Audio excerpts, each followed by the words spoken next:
Hey there, in this tutorial, I'll walk you through the simple process of adding paper ball transitions to your videos using CapCut PC.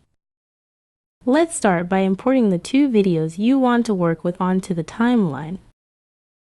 Navigate to the Transitions tab and locate the paper ball transition.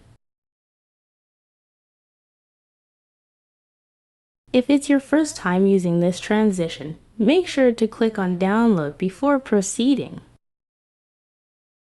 Now, add the paper ball transition by either clicking the plus sign or dragging it between your two video clips. If a pop-up window appears asking create duplicate frames for transition, just click OK. Once the transition is applied, a gray box will appear between the clips, indicating the transition effect. Preview your video to see the paper ball transition in action. You can adjust the transition duration by dragging the gray box or accessing the duration settings.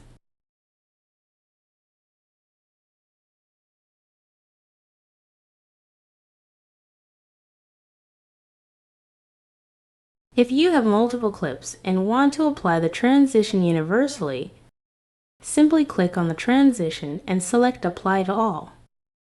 That's it. I hope this tutorial was informative and easy to follow. Thanks for tuning in.